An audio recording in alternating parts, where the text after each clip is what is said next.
गांधी जी के आने से इसमें कोई दो राय नहीं कि भारतीय जनता पार्टी इस बात पर तो भयभीत है कि एक होनहार उस परिवार से एक कांग्रेस पार्टी के वरिष्ठ नेता हमारे बीच में आई है और उनका बोलने का तरीका, उनका संवाद से भारतीय जनता पार्टी जब सदन में बोलेगी तो स्वाभाविक है कि उसका सामना तो भारतीय जनता पार्टी को करना ही पड़ेगा, क्योंकि पिछले सत्र के अंदर आप लोगों ने देखा हुआ जिस तरीके से हमारे नेता राहुल गांधी जी ने भारतीय जनता पार्टी के सामने प्रश्न किए थे, जवाब भी नहीं दे पाए थे।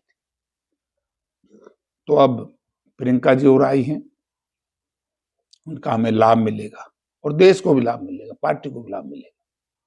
सर, महाराष्ट्र चुनाव को कैसे देखते हैं? वहाँ एक तावड़े का जो भी कोई नाम भी आया है, कोई डेयरी भी आई है, क्या देखते ये हैं? जो हमने हरियाणा में कहा था, हमारी बात के ऊपर मोहर लगा दी है कि हरियाणा में भारतीय जनता पार्टी धन बल और मशीनरी बल से जीती है और यही काम इन्होंने उससे भी ज्यादा महाराष्ट्र में किया है।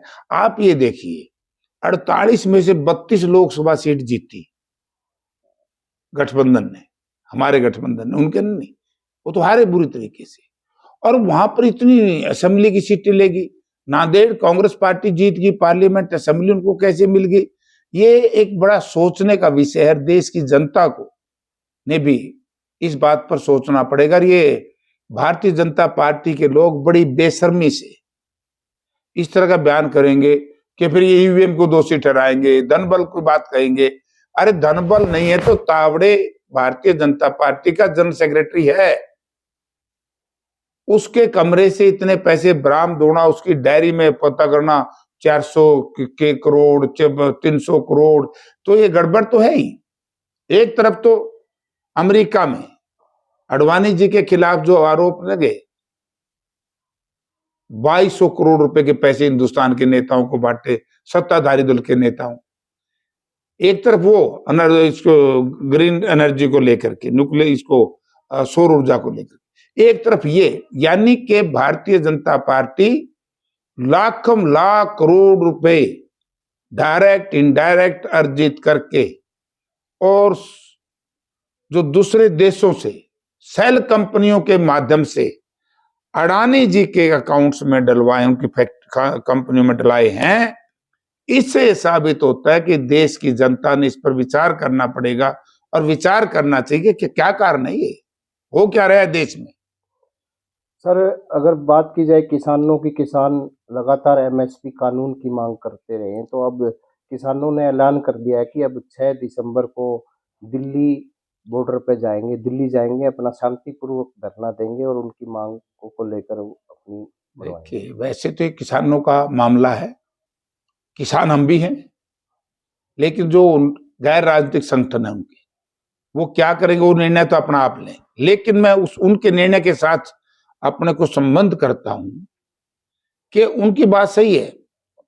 भारत के माननीय प्रधानमंत्री जी ने, और मैंने एक चिट्ठी भी पार्लियामेंट में पढ़ाई थी कि देश के उस वक्त के कृषि सचिव ने वो चिट्ठी में 3 बातों की हां भरी। एमएसपी को कानून की गारंटी, हरियाणा और उत्तर प्रदेश के जो किसानों के बकाया पैसे थे वो, और तीसरा कर्जा माफी।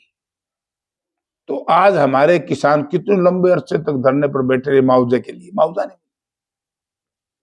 ऋण माफ नहीं हुआ, एमएसपी की कानून की गारंटी नहीं दी, तो बताओ किसान क्या करेगा? जिस सरकार के ऊपर जनता का विश्वास उठ गया और धनबल के बलबूते पर वो सत्ता में रहना चाहे, मैं नहीं समझता कि प्रजातंत्र में धन बल का मुकाबला जनबल से होगा। डीएपी खाद को लेकर आज भी कमी है। अगर मंडी में जाते हैं तो वहां बोर्ड नजर आते हैं कि खाद नहीं मिल रही, तो क्या कहेंगे? आपने भी मुद्दा आप यही देखिए कितनी संवेदनहीनता है इस सरकार में। यहाँ के लोग मुख्यमंत्री से लेकर के मंत्री तक कहते हैं खाद डीएपी की कमी नहीं है। डीएपी की कमी नहीं तो बताओ फिर कहाँ है? मैंने मॉनिटरिंग कमेटी की मीटिंग में कृषि अधिकारियों से प्रश्न पूछा था, उन्होंने कहा कि हमारे पास अभी खाद नहीं। पूरे हरियाणा प्रदेश में एक जिले का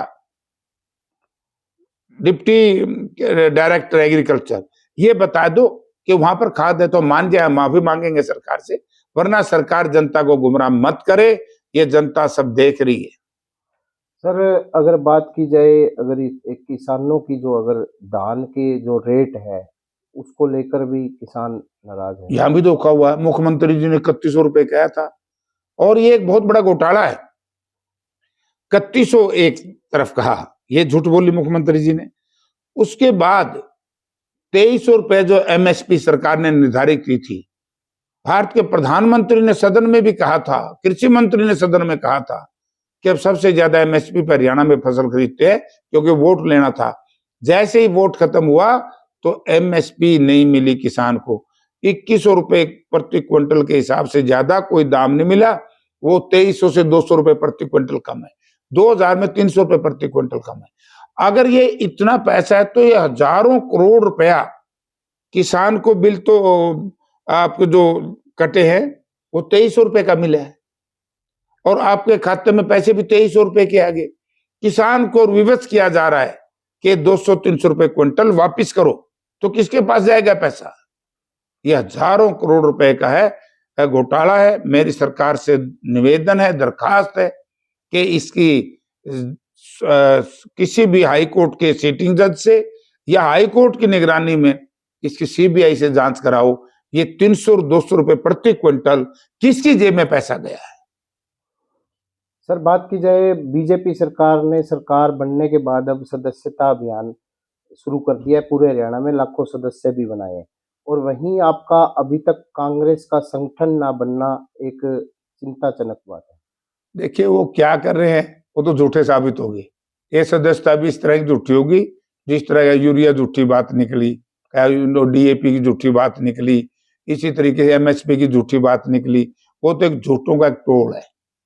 उनका तो काम यही है, सारा दिन एक इशू फेंक दो जनता में, उसमें फेल हो रहे हैं, करना नहीं, उसके बाद दूसरा इशू फेंक दो, फिर तीसरा इशू। ये भ्रमित कर रहे हैं जनता को, इसीलिए प्रदेश को नुकसान हुआ है। 10 साल में भाजपा की सरकार या भाजपा नीति सरकार ने जो हरियाणा प्रदेश में बेरोजगारी, लाचारी, महंगाई, कानून व्यवस्था की स्थिति धज्जियां उठ चुकी है। ये तो ये भी कहते हैं ना खर्ची ना पर्ची।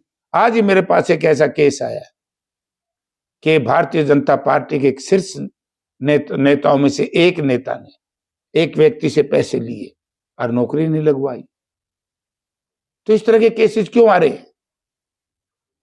एचपीएससी के दफ्तर में पैसे क्यों पकड़े जा रहे हैं? एचपीएससी का दफ्तर कोई जीएसटी की कलेक्शन सेंटर है क्या, या इनकम टैक्स का कलेक्शन सेंटर है? वहां पैसा कहां से आया? क्यों नहीं उनके ऊपर एक्शन लिया? ये आपकी जो कौशल रोजगार निगम है, इसके शीर्ष अधिकारी गिरफ्तार हुए, वो किस इशू में गिर? नौकरी बिकती है तभी तो पैसे पकड़े जाते हैं।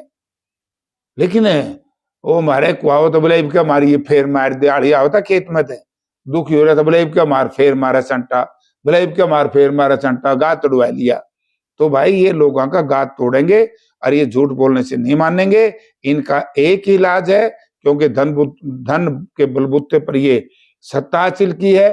धन का मुकाबला आने वाले समय में जन के साथ होगा। सर विपक्ष के लोगों का ये कहना है कि जो इनका अभी तक प्रतिपक्ष का नेता भी नहीं चुने गए, आप कांग्रेस में आपस में गुटबाजी है, तो आपको लगता है कब तक प्रतिपक्ष के नेता चुने जाएंगे, कौन बेहतर हो सकते हैं? कांग्रेस में कोई गुटबाजी नहीं है।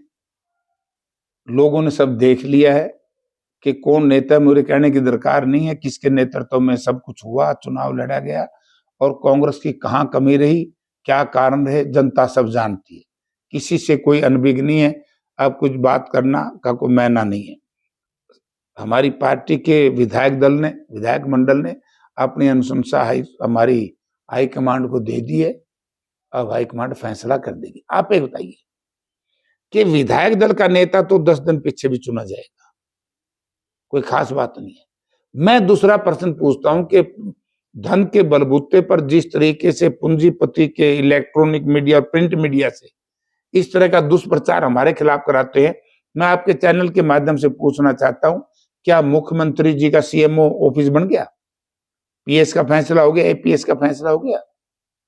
क्या एडवोकेट जनरल का फैसला हो गया? जो दोनों बड़े महत्वपूर्ण पोस्टें हैं, उसी का फैसला पीएस नहीं बना सके अब तक ही।